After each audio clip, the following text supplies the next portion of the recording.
Assalamualaikum warahmatullahi wabarakatuh. Alhamdulillah, insyaallah pada pertemuan kita kali ini saya akan menyampaikan kembali tentang hukum-hukum zakat pertanian. Alhamdulillah, sebelum kita membahas tentang zakat pertanian, ada beberapa istilah yang perlu diketahui. Misalnya ada istilah az-zira'ah. Az-zira'ah yaitu tanaman yang ditanam dan dipelihara sampai dipetik buahnya. Jadi az-zira'ah ini kalau sampai nisabnya maka wajib dizakati. Ada juga istilah at-thimar. At-thimar yaitu biji-bijian yang bisa disimpan bertahan lama. Misalnya beras, jagung, kedelai.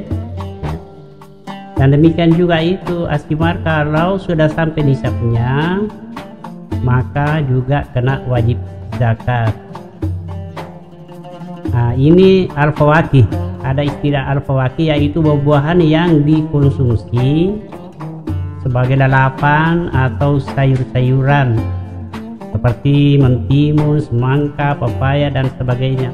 Jadi tanaman palawija, buah-buahan seperti ini tidak dikenakan zakat, ya. Karena ada dalilnya. Itu dikatakan wa tajibu zakata fi kulli makilin muddakhar. Muddakhar minal hububi wasimar wala zakata fil khadrawati wal fawakih.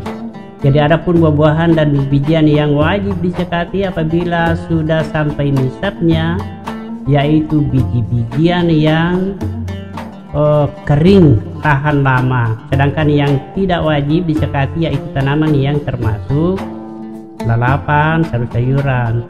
Termasuk juga buah-buahan yang tidak dizakati adalah tanaman yang tumbuh alami, artinya tidak pernah dipelihara meskipun banyak hasilnya, ya. Pemirsa dimanapun Anda berada, dalam pembahasan kita tentang cara menghitung tentang zakat pertanian, perlu kita perhatikan satu perkataan dari Rasulullah Sallallahu Alaihi Wasallam. Dikatakan, laisa fi maduna hamsin au sukin sadaqatin. Tidak ada zakat di bawah 5 wasak. Nah, 1 wasak berarti 60 sok. Sebentar kita jelaskan ini. Jadi standar minimalnya yaitu 5 wasak ke atas sudah wajib dizakati. 5 wasak ke bawah tidak wajib dizakati. Pengertian wasak dalam menghitung zakat itu 1 wasak 60 sok. Jadi dikali 5 wasak menjadi 300 sok. Jadi sudah setara dengan 750 kg. Ini yang kita kenal.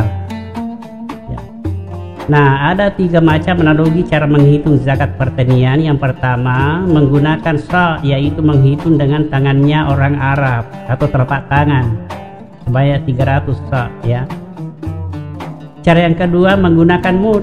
Jadi ada istilah mud, ini ukurannya lebih kecil yaitu 4 mud setara dengan 2,75 kg kali 300 sa'. Nah, ada juga cara lain yang sangat konvensional yaitu himlu ba'ir, artinya diselempangkan di punggung unta. Jadi dikias ini setara dengan 825 kg, jadi lebih di atas lagi nih, ya. Nah, kemudian yang terakhir ini menggunakan satuan berat. Ini yang kita pakai yaitu setara dengan 750 kg sampai 825 kg. Walhasil cara menghitung yaitu 5 kali 60 kali 2,75 kg, hasilnya 825 kg. Ini sudah cukup 1 nisab. Nah, ya. Sedang standar minimalnya hanya 750 kg. Bahkan ada keterangan yang lebih di bawah lagi yaitu 630 kg. Jadi memang bermacam-macam, ya. Nah, kita mengambil contoh perhitungan beras sebagai makanan pokok. Proses pengadaan makanan pokok itu terutama di daerah kita ini di kampung, taruhlah gabah. Itu gabah diproses mulai disampak, dikeringkan, digiling, maka jadilah beras. Nisab gabah ini ada yang memakai ukuran volume. Ukuran volume artinya 1200 muk, bukan kilogram. Tetapi cara ini bisa menimbulkan masalah. Kenapa? Karena setiap orang tidak sama ukuran telapak tangannya, ya. Atau tidak sama misalnya muatan dari biji kandung, biji korma, biji beras dan sebagainya, sehingga sepakat yang dipakai adalah satuan ukuran berat, kilogram. Pemirsa dimanapun Anda berada, yang kita bicarakan sekarang yaitu beras yang akan dikeluarkan zakatnya, yaitu wa'atu haqqahu yauma hasadin. Waktu zakatnya itu pada saat dipanen. Jadi buahnya melalui proses pengeringan tadi.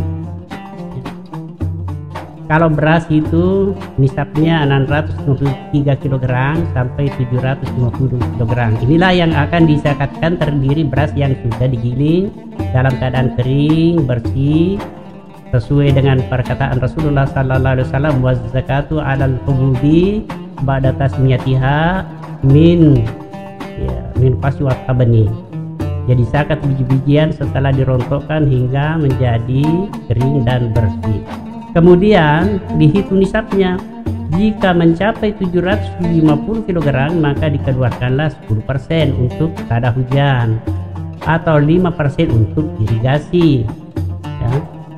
Jadi cara hitungnya diambil dari 750 kali 5%. Yang menjadi pertanyaan, bagaimana jika petani menggunakan dua fasilitas antara tanah hujan dan irigasi? Jawabnya boleh menggunakan pakai kias lagi. Jika cenderung pemakaian banyak misalnya cenderung ke tanah hujan, maka dihitung 10%. Jika cenderung banyak ke irigasi, maka dihitung 5%. Begitu saja.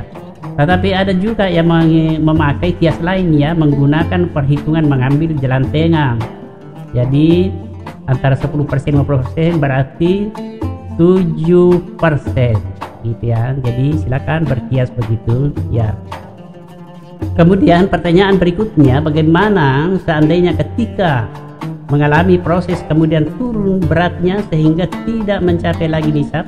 Maka dalam hal ini kembali kepada petunjuk Nabi mengatakan, yu'tabaru ayyakuna min zara'atin amin wahidin kama qulna fis thimar.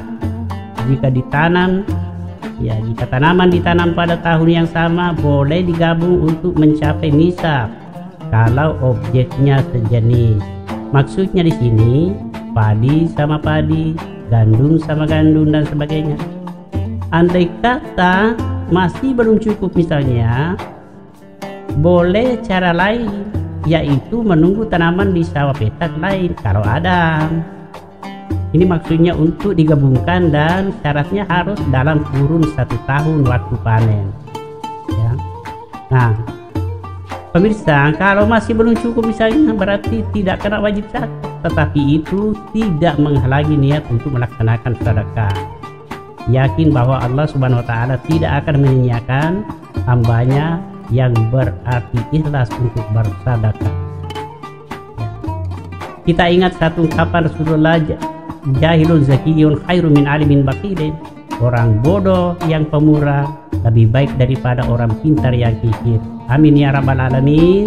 Assalamualaikum warahmatullahi wabarakatuh.